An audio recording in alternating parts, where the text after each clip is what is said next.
Selamat datang di X Undercover. Channel ini merupakan perbincangan antara Dr. Jaya dan Pak Franky yang bertujuan untuk edukasi serta menceritakan pengalaman Dr. Jaya sebagai ahli forensik dan patologi. Sekedar informasi terkait jadwal tayang X Undercover yang akan tayang setiap hari Senin, Rabu, dan Jumat. Maka dari itu, untuk mendukung channel ini agar selalu memberikan tayangan yang informatif dan edukatif, kalian bisa dukung kami dengan cara like, comment, subscribe, dan share. Dan selamat menonton! Oh, Udah tua, setengah tua. Nggak tua banget, kalau tua banget nggak suka cewek lagi, Franky. Tapi senang sama perempuan. tapi kenapa terjemahan di Inggrisnya beda jauh ya dok ya? Apaan? Sugar daddy, ya kan? Kan soalnya manis-manis kalau orang luar sana. Nggak, Kan pakai dasi, Franky. bandot tuh cenderung dengan kata dokter ini bau. Tapi diterjemahkan ke Inggris jadi sugar Sebenarnya daddy. bandot itu bukan bau, Franky. Apa tuh? Itu adalah kambing yang sudah cukup tua, yang jenggotnya panjang, udah cukup tua, dan dia punya bau badan. Semuanya bau badan, itulah masalahnya. Dokter kan tadi cerita, katanya dokter pernah bikin penelitian. Kalau orang rajin kan kayak dokter, kalau orang malas kayak saya contohnya dok. Nah, emang dari dulu saya emang sampai sekarang tetap malas sih dok. Ini dok, dokter bilang penelitian masalah penciuman apa bauan? Bau. Itu kan bau tuh kan sesuatu yang nggak kelihatan tapi berasa ya dok ya. Ya. Makanya orang bilang apa? Kayak kentut katanya dok ya. Ya. Nggak ada wujud tapi orang bisa tahu ada di situ gitu. Nah, ini kan ada sebagian bau yang menyenangkan, ada sebagian bau yang tidak mengenakan. Nah, itu namanya beda, Franky. Kamu salah. Apa? Kalau yang menyenangkan namanya bau, kalau menyenangkan namanya wangi. Oh. Parfum tuh wangi. Kalau kentut tuh bau, Franky. Jadi beda. Kita nggak bisa bilang wanginya kentut ya. Nggak ada. Tapi kalau kentutnya kayak bau parfum gimana dok? Hah? Pernah? Oh, belum pernah. Nanti cobain dok. Tapi sekarang saya mau nanya nih, sebelum sampai lebih lanjut. Toko apa yang sangat terkenal kentutnya, Franky? Toko aja bisa kentut. Tokoh. Semar. Iya. Kenapa? Kalau dia kentut tuh orang Mabok pingsan. semua. Pingsan semua. Dan bau sama wangi itu jadi nama pulau dok. Dokter tahu? Pulau Bau. Ada pulau bau-bau dan pulau wangi-wangi. Kalau bau-bau saya tahu. Bau Ada bukan pulau pulau wangi-wangi. itu. Kota bukan kota Bukan, bau. pulau. Pulau bau-bau dan pulau wangi-wangi. Itu pertama saya cuma tahu seperti dokter, pulau bau-bau. Terus saya coba iseng. Saya cari, ternyata ada nama pulau wangi-wangi. Jadi dokter dia bener, 100 dok. Yang wangi-wangi sama bau-bau. Nah, Tapi sekarang pertanyaan saya gini, Franky. Wangi sama bau itu sebenarnya memang betul real. Apa cuman masalah budaya dan perasaan doang, Franky? Nah ini kalau dibilang budaya ada benarnya juga dok. Untuk sebagian kalangan kita ini disebut bau. Duren dokter bilang itu wangi apa bau? Wangi. Nah, Karena saya suka durian. Tapi itu. cucu saya, ada 2 cucu saya.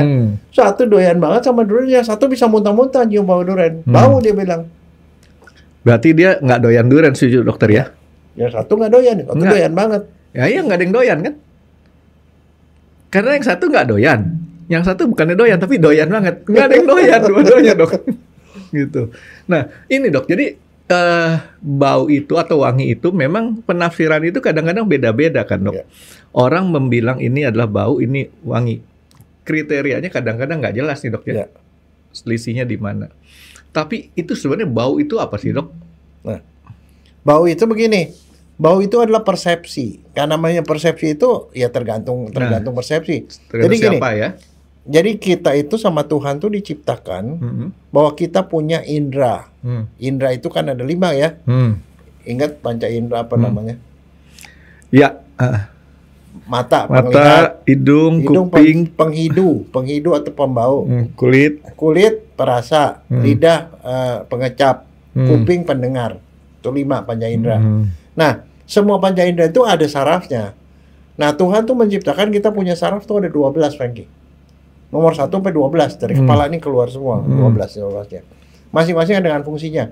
Ada saraf nomor 1 namanya olfaktorius, saraf pencium. Adanya di mana? Ini kita punya hidung nih. Kan kalau ditarik garis dari sini sampai ke belakang nih, kan ada satu dataran begini kan. Pas di balik hidung ini, di balik cekungan hidung ini, ada seperti kayak langit-langit. Nah di langit-langit itu menjuntai itu ada seperti bulu-bulu. Nah itu saraf ke nomor 1. Di mana? Di daerah tengah sini, Dok? Di sini di belakang hidung, pas di belakang ini. Nah di situ jadi ada langit-langit. Nah di langit-langit itu keluar menjulai bulu-bulu. Nah bulu itu saraf nomor 1. Saraf olfaktorius namanya, kerennya. Nah saraf itu fungsinya apa? Kalau di udara ini kan ada banyak partikel kan.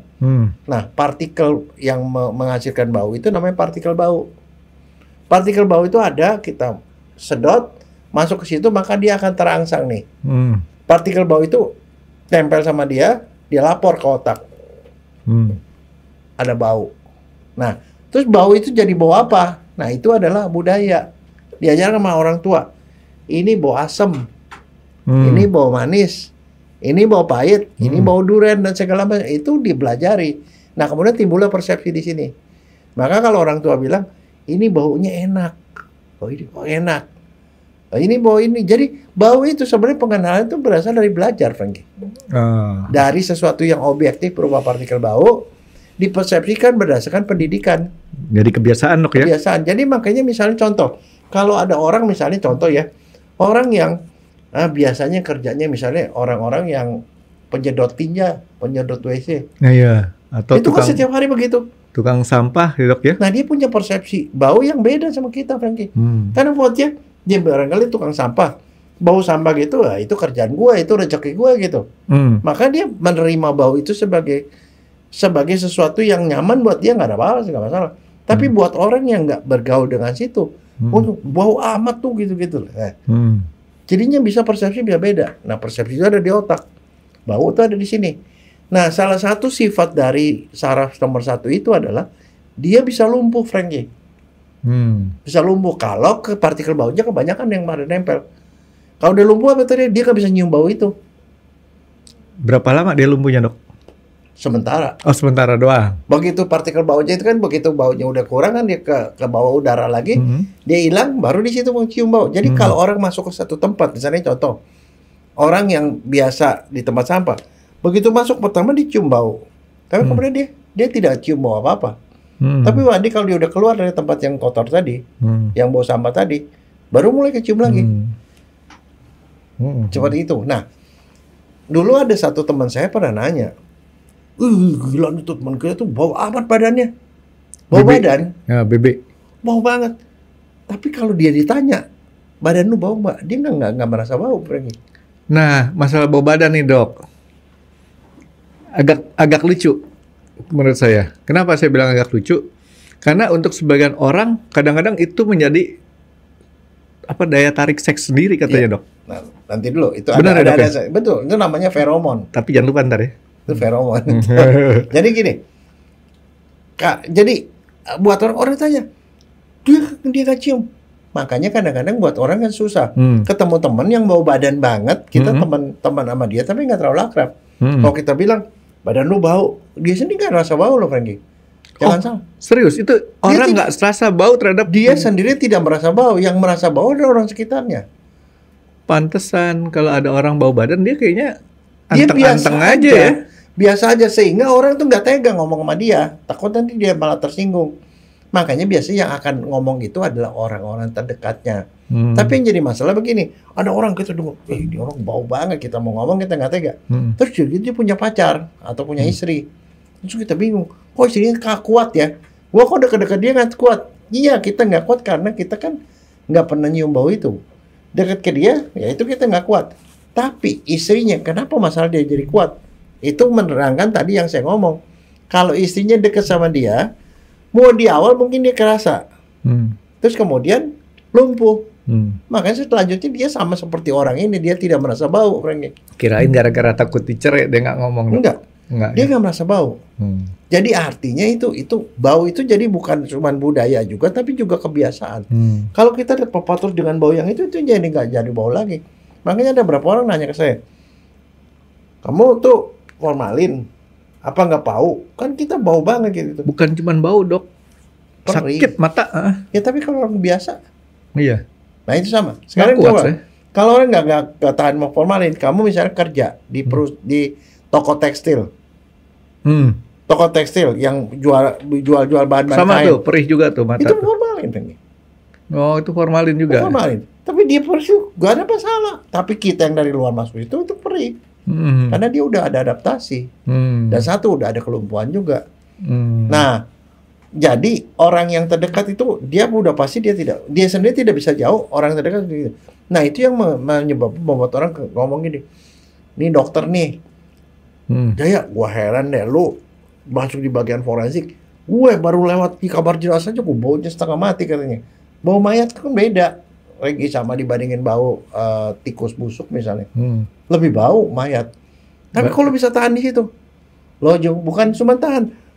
Di situ aja beberapa dosen saya dulu, yang namanya di situ ada mayat busuk, di sini dia bisa makan, Franky. Lapar kali dok? Bukan, dia sedikit nyium bau, Franky. Makanya satu hal yang saya ingat sama guru saya, dia bilang kalau kamu, nah ini sih kalau masalah cyanida nih, kalau kamu mau cium cyanida, kamu harus keluar dari kamar jenazah. Hanya si Anita aja deh dok, jangan si Anida melulu dok. Saya pergi keluar ke kamar jenazah, kamu diam di sana di luar di ruang terbuka selama 10 menit.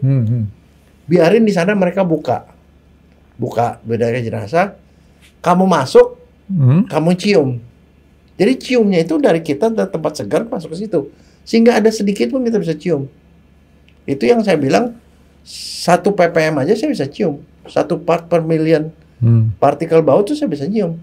Jadi artinya nggak mungkin salah. Tapi kalau saya dari awal saya ada di situ, bisa jadi saya nggak bisa nyium. Ya, udah terlumpuhkan. Nah, jadi begini, itu satu. Ya, jadi kalau mau cium itu syaratnya gitu. Sama juga kita mau nyium baygon. Kalau lagi otopsi nih, kan baygon tuh bau minyak tanah kan. Orang yang suruh buka dulu. Zaman baygon semprot gini dok yang masih mau minyak tanah. Kalau baygon spray mah enggak. Udah wangi. Nah, di dalam itu kita nggak boleh di dalam kalau lagi otopsi. Kita biarin dia buka kepala segala macam, kita masuk ke dalam baru kita bilang itu bau baygon tuh gitu loh.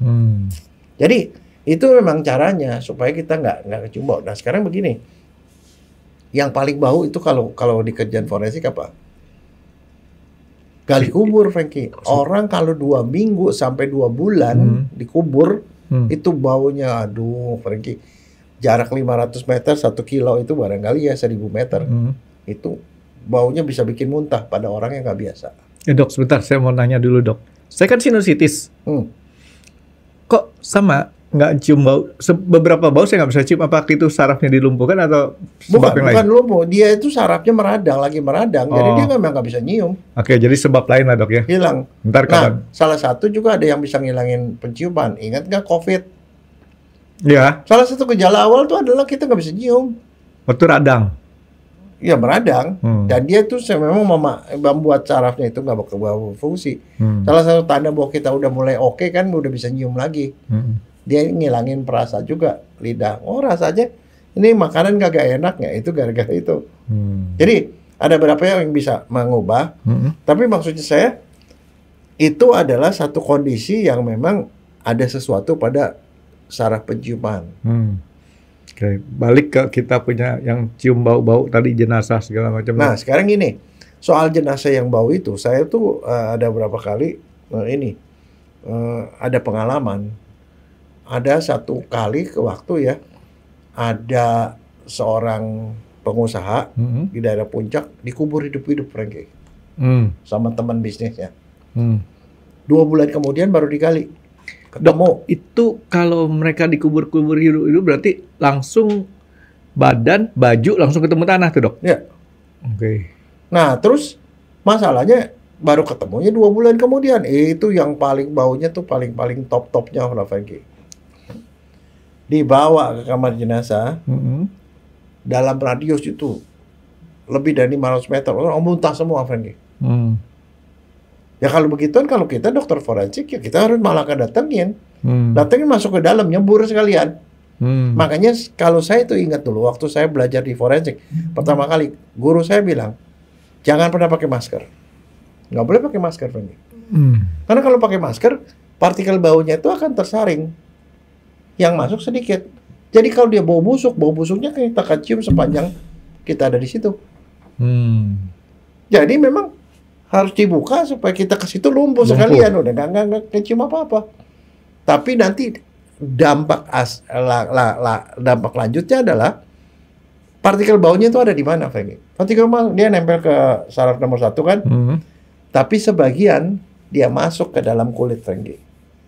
Dia nyerap masuk ke kita punya kelenjar lemak. Kan kita pakai baju yang keren itu, Dok. Oh iya, Hazmat. dia nembus, Franky. Tembus. Tapi kan nggak hazmat kan cuman gini-gini, tapi kan Ya, ada daerah lah. yang kosong. Dia masuk. Nah, apa yang terjadi, Franky? Kalau kita habis otopsi yang busuk atau kita habis gali kubur udah pasti bau kan? Ya, ini saya lagi mau tanya sama dokter. Tadi kan saya tanya badan, baju, tanah. Tanah itu kan berarti kan bisa menetralisir bau berarti kan, Dok? Memang. Tapi begitu dibuka, baunya kambuh lagi. Iya. Oh gitu. Nah, sekarang masalahnya kita nih udah biasa sih, kalau saya udah diajarin ya, kalau namanya kita gali kubur atau ketemu mayat yang busuk itu, kita harus pakai baju otopsi, nggak pakai baju ini, baju yang seperti kayak baju dokter gitu ya.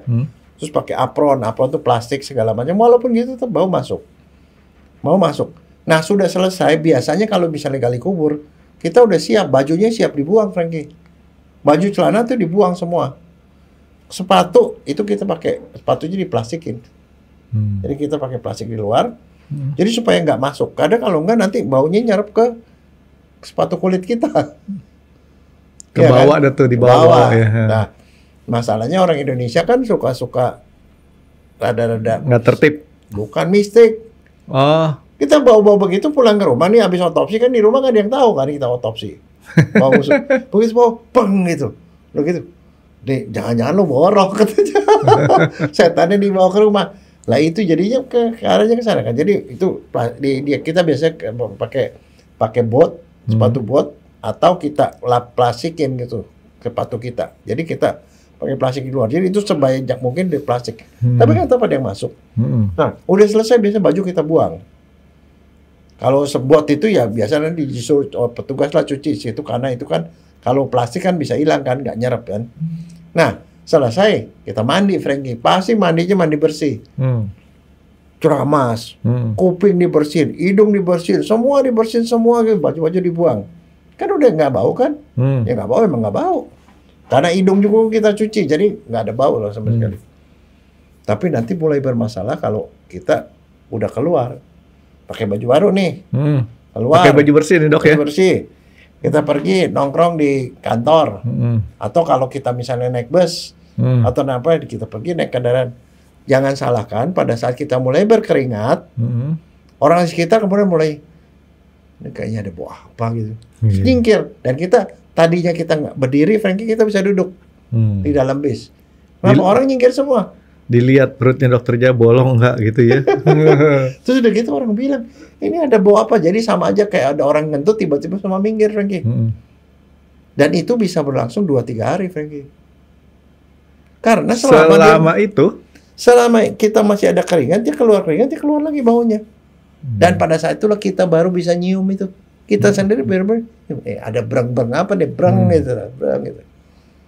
Nah, makanya kemudian sampai sama guru saya dikasih tahu, Jaya, kalau habis begitu sebaiknya kamu pergi sauna. Sauna itu kan menghilangkan segalanya. Kenapa? Karena sauna kan kita duduk di tempat yang panas banget, keringat semua, terkuras semua, Franky. Habis itu kita mandi. Terus ada orang masuk ke sauna itu, baunya di situ. Loh, enggak bau lah. Nah, kalau itu kan bukan urusan saya lagi.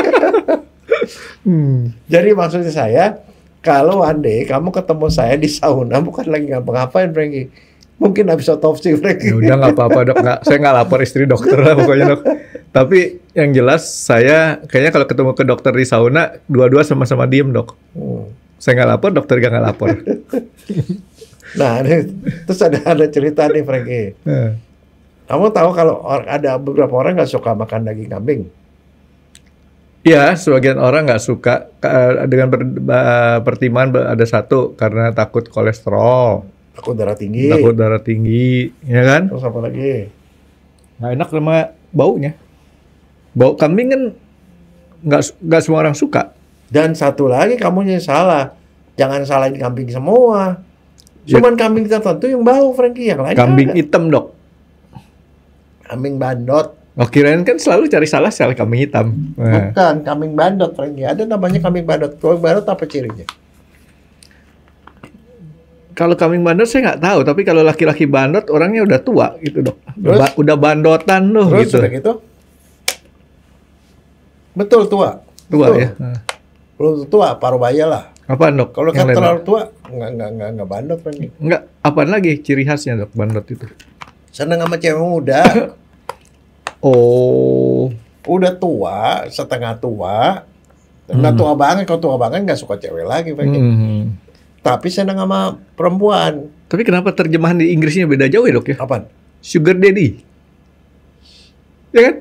Kan soalnya manis-manis kalau orang sana Enggak kan pakai dasi, Frankie. bandot. Bandot tuh cenderung dengan kata dokter ini bau. Tapi diterjemahkan ke Inggris Enggak, jadi sugar sebenarnya daddy. bandot itu bukan bau, Frankie. Apa dong? Itu adalah kambing yang sudah cukup tua, yang jenggotnya panjang, jenggotnya panjang udah cukup tua, dan dia punya bau badan. Semuanya bau badan, itu loh masalahnya. Nah, dia itu kesukaannya apa? Kesukaannya kawin, Frankie. Kalau kamu ketemu sama kambing bandot, kamu bisa ditabrak sama dia. Gara-gara saya nggak punya jenggot gitu, disangkanya betina saya. Enggak, gara-gara kamu punya jenggot. Oh. Enggak, tapi kambing bandot itu adalah kambing yang sudah tua, yang suka gampang berahi, Frankie. Nah, dia cuma cirinya adalah daging itu bau, kan dia udah punya bau badannya bau-bau banget. Bukannya semua kambing badannya bau, Dok? Tidak. Kalau kamu mau nyamakan kambing yang nggak bau itu, carilah batibul, balibul bawah 5 bulan atau bawah 3 bulan. Itu nggak ada bau, Frankie. Oh. Kalau yang kambing bandot itu baunya memang benar-benar bau. Ini orang-orang Indonesia bilang bau perengus. Kalau yang masih balibul batibul masih bau itu, Dok. Bau bedak. Dan itu sama sekali nggak bau, Frankie. Jadi makan sate itu nggak apa-apa. Nah, masalahnya kalau buat orang yang peka nih, kalau kamu makan kambingnya yang bukan batibul atau balibul, badan kamu jadi bau keringatnya. Bau bandot, sama seperti bau kambing itu. Nah, kalau ke bau itu yang sengsara istri kamu sendiri gak kecium bau badan kamu bau bandot. Nah, sekarang jadi gimana dong? Jangan bilang kalau makan daging kambing. Nah, ceritanya kamu pernah dengar cerita nggak? Orang ini adu kuat penciuman. Ada berapa orang nih? Taruhan. Itu gue punya kambing tuh, kambing bandot. Wah, baunya luar biasa kata. Siapa yang tahan paling lama di dalam? Dapat duit nih, dikasih duit 5 juta, Frankie. 5 juta. Wah, Buat berapa lama? ada lama. Oh, yang paling lama. Paling lama. Satu masuk, 5 menit keluar, muntah-muntah dia. Yang kedua, 10 menit. Ini 15 menit. Ya, yang terakhir. Begitu dia masuk, baru 1 menit kambingnya keluar, muntah-muntah kambingnya pergi. Jadi yang bandot.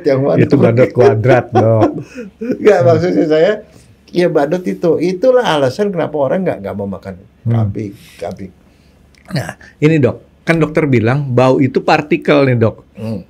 Partikelnya itu saya nggak ngerti ya, apakah partikel itu makin besar atau makin kecil yang dia bikin bau, atau partikel tertentu. Kan contoh, kita bisa bikin bau-bau tertentu nih, Dok.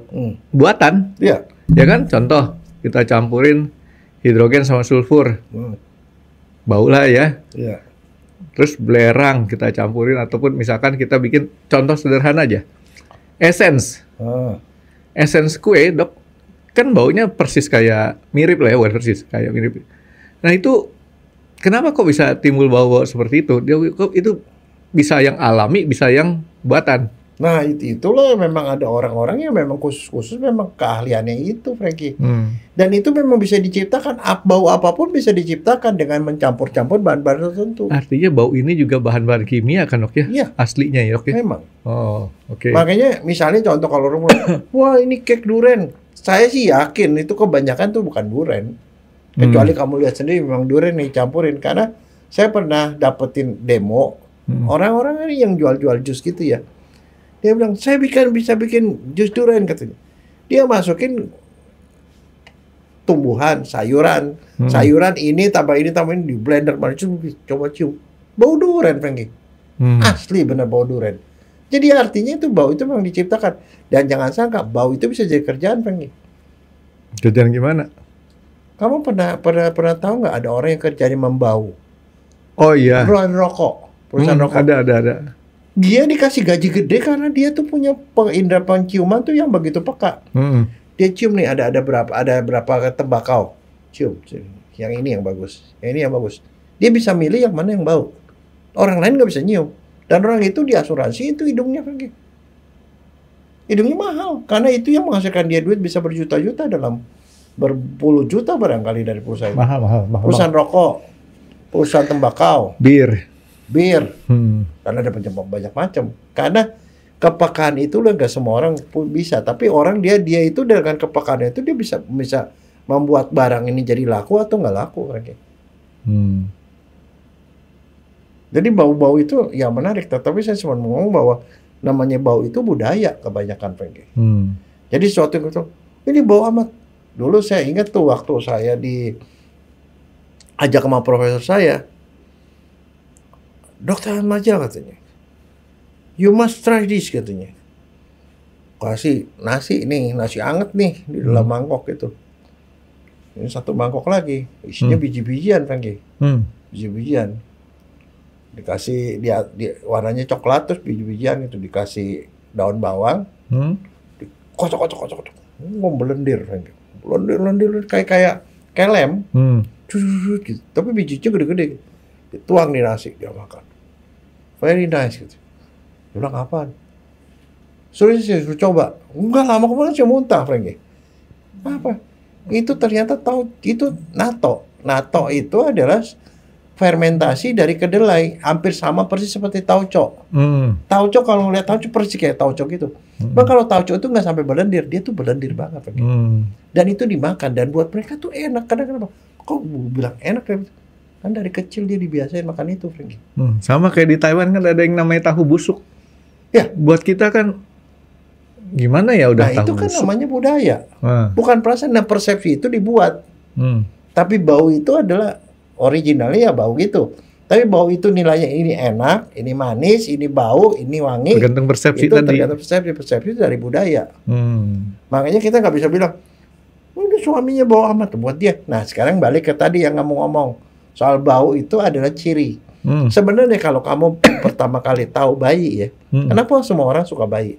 Karena kalau kita cium bayi itu ada wanginya, wangi bayi. Kayaknya wangi-wangi ya, kayaknya kita bayangin bayi itu makhluk yang masih kecil dan lucu dan segala macam. Kita senang dengan bau itu. Bau itu ke bawah. Tapi begitu mereka dewasa, mereka kan punya kelenjar bau, Frankie. Kelenjar keringat itu mengeluarkan bau. Dan bau laki, bau perempuan tuh beda, Frankie. Bau laki perempuan beda. Nah, Tuhan sudah menciptakan bahwa kalau namanya bau itu keluar dari badan seseorang, maka dia akan attract lawan jenisnya. Itu yang nerangin, itu yang bau yang mengattract secara seksual itu namanya feromon. Seorang laki-laki yang punya pacar, dia udah sering deket-deketan, lama-lama tuh dipersepsi di bau dia ini, kalau bau seperti ini adalah bau pacar gue, itu bau sesuatu yang buat gue indah gitu loh, karena artinya pacar gue deket. Nah makanya kemudian mereka akan dekat-dekat sama dia doang. Itu kalau orang bilang, wah gue klik sama dia. Bukan klik, itu feromon itu. Ada chemistry gitu ya. Nah, itu benar-benar apa enggak? Benar, Frankie. Sebab begini, pada binatang misalnya kalau kau punya anjing, punya kucing, enggak, atau punya kambing atau apa, pada saat dia sedang ovulasi, ovulasi keluar itu, dia kan mengeluarkan feromon, sehingga si lawan jenisnya akan datang dan kemudian mau ngawinin dia, seperti kayak undangan gitu loh, Frankie. Nah itu tuh tiap kali tuh kemarin bulan Juni si Miko sama si Mola rame tuh berdua gitu. Nah itu namanya sedang estrus. Sedang estrus, sedang birahi. Kenapa birahi? Karena pasangannya yang sedang, biasanya itu si perempuannya sedang ngeluarin telur. Pada saat itu dia ngeluarin bau itu yang menarik lawan jenisnya untuk segera mengawini dia. Karena kalau nggak gitu, nggak Tuhan ciptakan seperti itu, nggak bakal kawin. Kalau nggak bakal kawin, nggak bisa berkembang biak. Gitu. Kalau dokter suka bau apa? Hah? Bau yang dokter sukain bau apa? Ada nggak? Enggak sih, saya nggak begitu ini. Kalau saya ada dua, Dok. Apa? Suka bau duit baru, suka bau mobil baru. Bedanya beda itu. Oh beda, memang Ya kan? beda. Frankie. Itu yang positif tadi, positif satu itu bisa dipakai buat kerjaan. Kalau baunya itu, yang kedua bisa dipakai buat kawin lagi.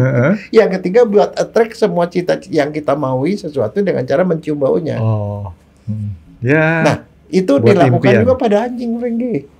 Anjing pelacak tau? Tahu? Kan dia main-main pakai gitu. Dikasih aja nih baju orang nih, ciumin gini nih. Udah lepas, ya, dia akan cari tuh kemanapun. Nah, mereka itu punya indera penciuman itu yang jauh lebih peka dari manusia, sehingga dia bisa nyari sumbernya di mana. Makanya orang tuh ya kadang-kadang ya kalau di dalam binatang itu lebih jelas lagi karena mereka punya indera penciuman lebih kan. Kalau misalnya contoh orang kalau ketemu misalnya ular atau binatang-binatang itu, kalau lu ketemu dia, lu lukai, hati-hati, lu akan dicari sampai kemanapun. Mendingan kalau udah ketemu gitu, lu berantem matiin dia, gitu. Karena kalau enggak itu, dia bisa mencium bau kamu kemanapun dia kejar kan gitu loh. Itu bau tuh ya sesuatu yang adalah ilmunya seperti itu, tetapi ya memang ini. Kamu kebayang nggak sih, misalnya contoh yang saya salut tuh ya kalau di kepolisian anjing pelacak itu bisa membaui mayat. Dia dikasih bau mayat, dia bisa cari tuh kalau pas lagi ada gempa bumi apa tuh di situ ada orang dia akan cari sendiri, di situ kan dia bisa nyium bau mayat. Dilatih itu, Dok. Ya, terus termasuk narkoba.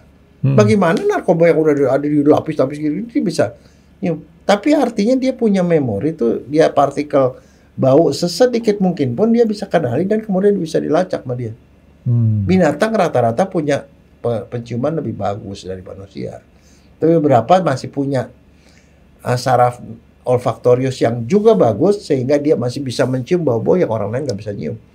Dan itu gen Frankie. Saya pernah ngomong dulu waktu soal cyanida ya. Itu ada gen di dalam tubuh manusia, di dalam DNA manusia yang membuat dia bisa mencium. Berkah tuh, Dok ya. Berkah. Saya termasuk orang bisa nyium, makanya kalau saya bilang kalau ada orang keracunan cyanida atau ada cyanida di situ, suka nggak suka apa-apa saya bisa nyium pada saat orang lain nggak bisa nyium. Dan yang beruntung bisa nyium tuh lumayan banyak, 85%. 86%, 84%. 16% nggak bisa nyium. Yang nggak bisa nyium ya udah terima nasib aja, dia nggak bisa nyium gitu. Tapi kalau yang bisa nyium dia bisa deteksi gitu.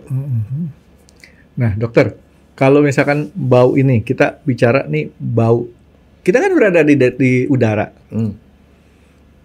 Kita masuk ke bawah laut atau bawah air. Penciuman kita masih bisa nggak, Dok? Masih, walaupun itu masih. Oh, masih. Cuman dia ya ada barrier kan karena nggak bebas itu kan partikel bau masuk. Tapi kalau air masuk sama itu kan kitanya sendiri udah kelelep kan. Makanya sering kecium bau kaporit ya, Dok ya. Kadang-kadang kalau kalau selulup ya. Iya. Dan ternyata hewan siapa? Ikan hiu, Dok ya. Kenapa? Dia bisa membaui darah ya, Dok ya. Oh iya. Tapi dia tuh bukan penciuman loh. Apa, Dok? Dia ada saraf tertentu yang sarafnya kalau nggak salah sih ada di sininya dia tuh atau di mana. Dia ada cium ya. Mereka indra perasa itu lebih ke perasa. Sama aja misalnya contoh kalau kayak keong atau apa dia indra perasanya itu pada ininya antenanya dia misalnya gitu loh. Beda-beda. Dok, kan kita punya indra di sini, Dok. Bentuknya tadi dokter bilang seperti apa, Dok? Seperti langit-langit tapi itu menyentuh ada seperti bulu-bulu jagung gitu dia. Nah, itu kan bentuknya bulu. Dengan bulu hidung sama nggak, Dok? Oh enggak, dia beda. Lebih jauh, dia di dalam. Di dalam tulang. Jadi di perbatasan antara otak sama muka ini loh. Nah, ini kalau bulu hidung kan seringkali rontok tuh, Dok ya. Nggak berapa lama rontok. Yang di dalam suka rontok kan? Enggak. Permanen. Jumlahnya banyak nggak, Dok? Banyak. Banyak banget. Ya seperti kayak ini tiba-tiba dia ada bolong-bolong, di bolong-bolong keluar bulu-bulu gitu. Oh itu si olfaktorius itu tadi. Nah, gimana, Dok? Ya itu menarik karena kenapa? Dari dulu tuh kita selalu belajar itu kadang-kadang banyak misteri-misteri yang kita nggak ngerti apaan gitu loh. Nah, kalau gini yang saya maksud pertanyaan saya gini. ini misalkan kita cium baunya bau A lah ya. Kita nggak bicara enak atau nggak enaknya. Jadi misalnya karakternya nih, baunya asam manis gitu ya. Kita nggak ngomong asam manis itu enak apa enggak. Tapi bisa nggak asam manis itu diterjemahkan lain sama orang lain? Sangat bisa. Dan bisa tergantung di kepalanya dia diajarin seperti apa. Jadi kalau misalnya contoh ada duren nih. Duren. Saya cium, ada di bawah duren. Saya panggil cucu saya. Ini kamu ciumin. Ini wangi duren. Duren ini enak. Masuk tuh. Bahwa ini bau seperti ini namanya duren. Dan duren itu enak. Dia masuk. Maka kemana-mana dia akan bawa persepsi itu kemana-mana. Dia ketemu itu dibilang enak. Mungkin kalau ketemu satu populasi orang atau siapa yang nggak suka ini, wah enak loh begitu, bau begitu, bikin gua muntah segala macam. Nggak bisa diterima. Atau maksud saya gini dok, bukan itu maksud pertanyaan saya. Ini satu bau pahit nih dok. Pahit itu kan semua hampir rata-rata bilang sama pahit. Bisa nggak ada segolongan orang yang bilang ini disebutnya bukan pahit, tapi dia bilang misalnya asam deh? Bisa. Bisa, karena persepsi itu kan diajarkan, dia terima bahwa ini adalah wangi duren itu ya karena saya belajar itu duren. Tapi kalau di sebelah sana dia bilang ini wangi misalnya pete, ya dia bilang itu pete walaupun barangnya sama. Oh oke. Paham. Jadi artinya walaupun barangnya sama, tergantung apa yang dia pernah diajarin. Iya. Persepsi itu ya dia itu. Dan satu lagi kalau dia kebiasaan dengan bau-bau itu menjadi sesuatu yang familiar dan bisa diterima sama dia. Wandik misalnya ketemu sama orang yang bau asam misalnya, ini bau amat ya karena kita nggak familiar dengan bau itu. Nah ini yang saya. Nah, tapi ada satu Frank, soal BB nih bau badan. Bau badan itu ya itu adalah kombinasi sebenarnya. Kombinasi satu itu dari keringat kita dan kedua tuh dari kuman Franky. Kuman. Ada beberapa orang ya yang pakai kaos-kaos tertentu. Dari jauh ini bau amat gitu. Itu kombinasi Franky. Kombinasi keringat dan kuman berkembang biak itu membuat suatu bau-bau tertentu. Tapi kadang-kadang dia sendiri nggak bisa nyium Franky. Tapi BB kan bisa hilang dok? Bisa. Bisa. Orang itu harus ada mungkin ada makanan atau obat apa-apa yang bisa bikin itu. Dan satu lagi juga soal masalah pakaian. Kalau pakaian itu kalau dia pakai bau, berarti di pakaian itu mungkin ada kuman, cucinya nggak bersih. Itu yang kemudian kombinasinya menghasilkan bau. Caranya apa? Ganti. Kalau dia pakai kaos itu ganti, barangkali pakai baju. Mungkin kaos itu dibuang aja karena itu sama misalnya contoh kaki. Tahu nggak siapa yang kakinya paling bau, Franky? Yang nggak cuci kaki dok? Papanya Shinchan. Oh. Shinchan itu papanya bau. Jadi kaos kakinya tuh bau. Ada beberapa orang yang sepatunya bau. Karena di situ ada kuman, Franky. Kuman dan lembab. Jadi artinya apa? Sebenarnya itu adalah urusan juga dengan kuman. Kuman kecampur keringat dia jadi bau. Ini yang lucu dok. Kaos kaki yang bau buat segolongan orang tuh diciumin dok. Nah itu dia, makanya kan itu kan soal persepsi. Persepsi itu bisa beda-beda. Asik gitu dok ya. Tapi yang orang paling canggih itu orang Jepang, Franky. Kenapa? Dia menciptakan bahan yang bisa ngilangin bau, Franky. Nah, saya mau ngetes umur dokter dulu ah. Dokter tahu nggak bintang film Prancis yang singkatannya BB? Brigitte Bardot. Brigitte Bardot, ya. Berarti ketahuan dokter. Kalau saya nggak tahu dok. Itu yang terkenal apanya dia, Franky? Ya bintang film porno dia mah. Yang kenal ukurannya Franky gede banget. Saat itu porno zaman dulu dok, katanya ya kalau di kita mah zaman sekarang nggak ada apa-apanya dok, ya kan? Tapi zaman dulu tuh orang pakai bikini aja udah dibilang porno, ya kan? Oke dok, terusin dok yang tadi dokter mau ngomong dok. Ya dok, terusin dok. Soalnya kalau kita ngebahas Brigitte Bardot nggak enak dok sama yang nggak tahu masalah siapa dia dok. Ya, gini, orang Jepang itu kebetulan sih ada satu profesor ya, namanya Profesor Katsuji Katsushi Chicken Katsu dok. Bukan, Profesor Onishi. Saya pikir dia dari Shiga. Bukan dari Shiga, dia dari Shizuoka, kota Shizuoka. Itu dia seorang perawat tapi profesor. Nah, dia itu menciptakan suatu bahan ya yang dibikin dalam bentuk spray. Itu kalau dispray itu bau langsung hilang, Franky. Bau apapun. Dia pakai itu untuk apa? Misalnya contoh di kamar jenazah. Tiba-tiba, waduh bau gitu, disemprot ya, tiba-tiba langsung hilang baunya sama sekali. Dia menghilangkan bau. Saya nggak tahu bahan apaan itu. Tapi setelah itu digantikan dengan bau pine, pinus, wangi segar gitu. Kayak bau karbol nah lah itu ya. sama dia dipakai buat apa? Buat bersihin kamar otopsi. Kalau saya semprot gitu. Tapi itu juga bisa dipakai buat apa? Misalnya kita punya lemari itu bau, apek gitu, harus sekali semprotin hilang. Termasuk itu dipakai juga untuk semprotin ke sepatu, supaya sepatunya jadi segar. Dan sebenarnya itu dia diciptakan seperti itu. Ya, jadi ada bahan yang seperti itu. Dia dijual dan itu sangat laku. Jadi bau direaksikan dengan bau, hasilnya bisa baunya nihil. Ya, nihil dan digantikan dengan bau yang segar. Tapi kalau misalnya saya sendiri, misalnya contoh, banyak orang yang bermasalah dengan sepatunya kan, atau dia pakai kaos kaki selalu bau. Ya caranya adalah sepatunya disemprot dengan bahan itu atau dijemur. Saya sih kalau ngeliat orang bau kakinya kayak gitu sederhana dok, saya berpikir dia nggak pernah ganti kaos kaki tuh dok. Enggak, belum tentu Frankie. Ada salah satu adik saya tuh yang kakinya juga bau seperti itu. Itu memang udah bawaan Frankie, bawaan ya? Keringatnya dia. Saya pikir kalau kita ganti kaos kaki tiap hari dan kita nggak keringetan, kakinya nggak apa-apa. Itu cuma memperparah bau. Tetapi kalau dia memang punya bakat bau, ya dia bau Frankie. Tapi kalau saya sendiri pribadi, kalau misalnya seperti kayak kaos kaki, bandingkan dia beli kaos kaki baru. Tapi kaki itu harus sering dibersihkan. Kalau mandi disikat dan segala macam. Dan itu harus direndam barangkali sama detol atau apa, saya nggak tahu. Tapi itu adalah gabungan dari keringat dan kuman, Frankie. Dan itu bukan gara-gara kaos kaki nggak diganti. Kaos kaki nggak diganti, itu mencetus bau, memperberat bau. Tetapi baunya bukan dari situ. Jadi memang dasarnya dia punya bakat bau gitu dok ya? Nah makanya kayak papanya Shinchan kenapa itu menjadi satu khas, karena memang kakinya memang bau.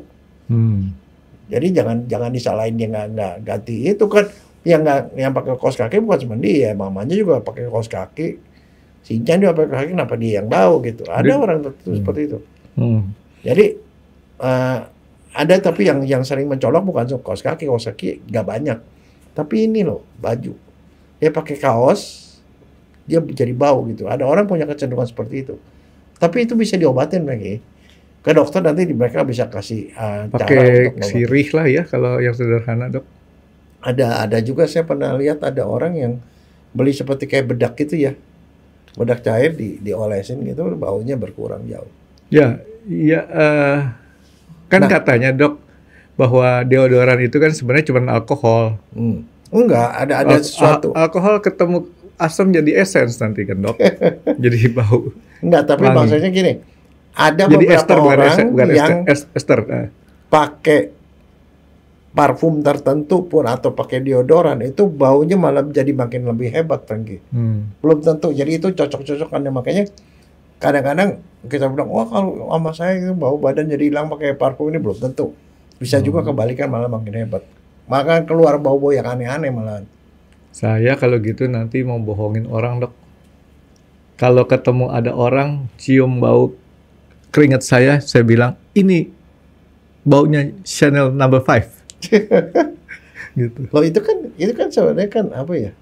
Itu kan sebenarnya branding lagi. Iya. Yang dikeluarin ini parfumnya bintang film, dan kemudian kita merasa itu oke, dan kita beli gitu loh. Dan kemudian kita suka. Itu dalam rangka untuk membentuk persepsi, Frankie. Dan orang kalau udah suka gitu, kalau gue sih sukanya parfum ini, ya itu udah masuk berarti ke kepalanya. Iya, ya jadi si bau tadi dok ya untuk bisa mendatangkan bisnis kan dok ya? Iya. Jadi wangi-wangian ya. Dan itu adalah bisnis $1 billion, Frankie, jangan salah loh. Ya, kebayang kan dok, cuman berapa mililiter jutaan dok, gitu. Nah dok, ada orang-orang lain nggak dok yang meneliti bau ini? Oh banyak, yang meneliti bau banyak. Kalau mau cari yang meneliti bau tuh di perusahaan-perusahaan seperti yang jual-jual parfum itu, penelitian baunya tuh luar biasa, Frankie, labnya. Itu jadi industri sendiri, Frankie. Dia setiap saat dia bikin bau baru, dan kemudian dia branding itu. Kalau orang suka, laku lah dia, jadi kaya raya lah dia. Kalau saya sih kalau ngedengerin Dokter Jaya bilang tadi si orang Jepang itu punya spray yang untuk menetralisir bau, berarti si spray itu sebenarnya adalah bau yang bisa mengikat bau. Kan itu kan partikel kan dokter bilang. Jadi waktu spray itu maka spraynya itu bisa ngikat partikel-partikelnya, terus kemudian digantikan waktu dia bereaksi, Dok. Tapi itu memangnya saya hebat karena saya sendiri saya kenal sama profesornya dan dia ngasih saya tuh untuk gituan, saya coba beberapa kali. Begitu sekarang ini ya, kalau habis otopsi itu tempatnya bau gitu. Baunya itu bisa nggak hilang-hilang berhari-hari, Franky. Walaupun kita udah buka pakai es saus apa itu tetap bau. Tapi begitu pakai gitu terus langsung breng hilang langsung. Profesor Chicken Katsu. Siapa tadi, Dok? Katsu, Nishi, Prof Nishi. Oh. Bukan, Prof. Jadi lupa. Onisi. Otak saya. Kak Onisi gitu loh. Otak saya cuma ingetin Chicken Katsu doang, Dok. Oke. Nah, Dok, si bau-bau ini, Dok. Kita bicara sekarang tadi masalah tempat. Suhu pengaruh nggak, Dok? Terhadap apa namanya, konsentrasi bau? Pengaruh. Nah, pengaruhnya seperti apa? Begitu suhu dia tuh akan menguap dan kemudian dia akan hilang gitu loh, Franky. Hilang baunya. Nah, maksud saya gini. Menghilangkan bau. Bau yang konsentrasinya sama nih, Dok. Di tempat yang dingin sama di tempat yang panas, mana dirasakan lebih berbau? Tempat dingin dong. Kalau di tempat panas dia baunya cepat hilang lagi. Kan bau itu kan sesuatu yang menguap. Hilang lah, cepat. Jadi tempat dingin itu betah ya, boleh dibilang ya. Apalagi tertutup. Ya, jadi kalau dia panas, terbuka, hilang cepet. Ini saya melakukan penelitian yang konyol dan pernah nih, Dok. Tahu apa yang saya kerjakan, Dok? Apa? Di satu tempat, saya mau kentut. Tapi saking malunya kentut, akhirnya saya simpen pakai kantong plastik. Saya ikat. Setelah berapa lama, ternyata begitu dibuka, nggak ada baunya sama sekali. Kok bisa hilang tuh bau tuh, Dok? Keserap sama plastik atau gimana tuh, Dok? Dia masuk lagi kan. Mau ditangkap dia masuk lagi. Kamu nggak tahu aja. Ya, ini saya mau cerita sama Dokter Jaya, tuh si bau itu ternyata ada ininya, Dok. Ada kedaluarsanya, ada jangka waktunya. Cuman bisa bertahan membaui berapa lama kali ya kalau untuk konsentrasi. Ya, tapi masalahnya kan dia itu partikel yang sangat kecil, jadi dia bisa tembus kemana-mana, Franky. Nah, sekarang ada beberapa orang nanya nih, ada jenazah nih, orang meninggal. Mau dikubur 3 hari kemudian, kamu diformalin, masukin ke dalam peti. Bisa nggak baunya nggak keluar? Gitu, di zaman dulu kan orang taruh di peti matiin, Dok.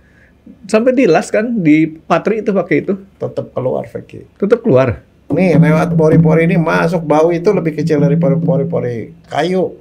Nggak kan dikasih, kan pakai seng tuh. Ya. Sengnya tuh di patri zaman dulu tuh, Dok. Sekeliling ya. Ya, saya nggak tahu, tapi begini. Cuma ada satu peti yang bisa bikin itu tidak keluar. Dipetiin doang nggak apa-apa. Yang peti yang pakai vakum. Petinya itu memang tidak ada lubang sama sekali gitu. Terus divakum, ditarik udaranya sama sekali. Itu dia tidak ada. Kedap. Karena saya ingat waktu kakek saya meninggal, atau nenek saya meninggal, itu peti jenazahnya dulu kan belum ada formalin ya, belum rame lah formalin.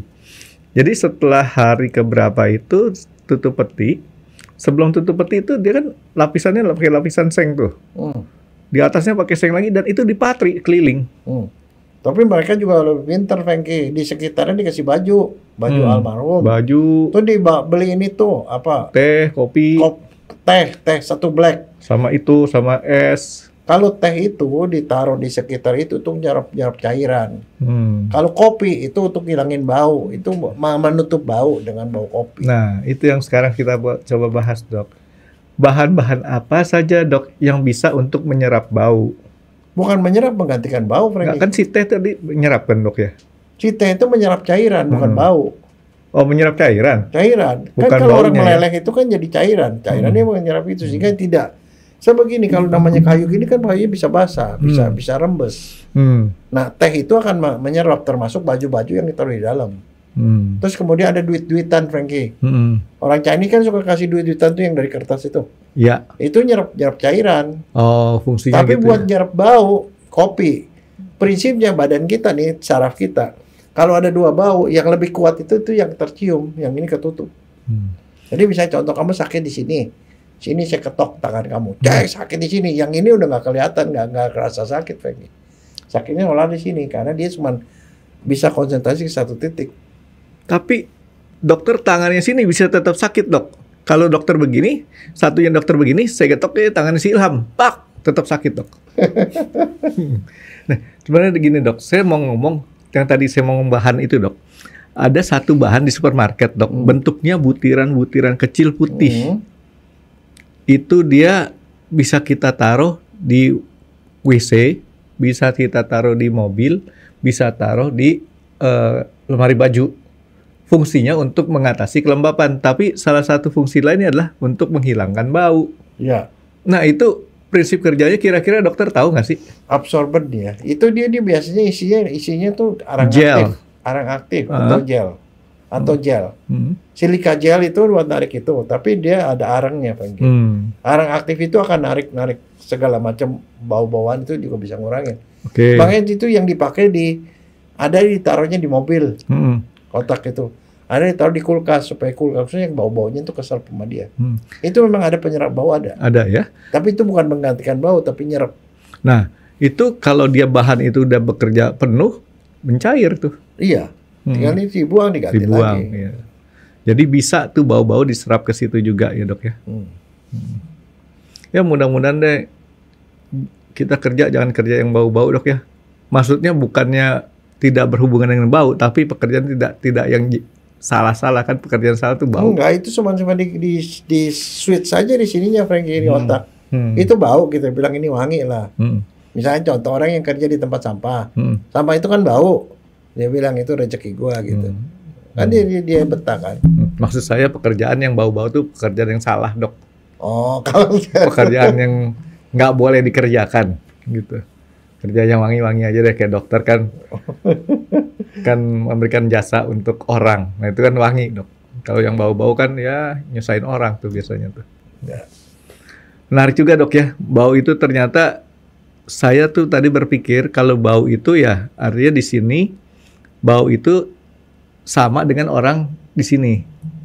Ternyata beda. Beda. Karena persepsi tadi diajarkannya bagaimana. Sebagian besar ya kayak beberapa makanan, Dok ya. Makanan contoh yang nggak usah repot-repot. Makanan di tempat sini kita sudah amit-amit deh ya. Kita ketemu aja nggak mau lihat atau cium. Sementara di tempat lain makanan itu dimakan. Dan dibilang enak malahan. Iya, laku itu tahu busuk gitu, Dok. Untuk yang belum pernah tahu busuk, saya nggak tahu tahun ini masih ada apa nggak tahu busuk. Tapi tahun 91-an saya sering bolak-balik Taiwan. Itu sangat populer tahu busuk. Di kaki lima biasanya tuh ada. Oke. Ada yang lain, Dok, untuk tambahin baunya, Dok? Oke, makasih, Dok. Terima kasih sudah menonton X Undercover. Jangan lupa like, comment, dan subscribe. Dan ditunggu ya video-video kami selanjutnya. Nah, buat kalian, jika ada pertanyaan untuk Dr. Jaya, boleh banget komen di bawah. See you guys!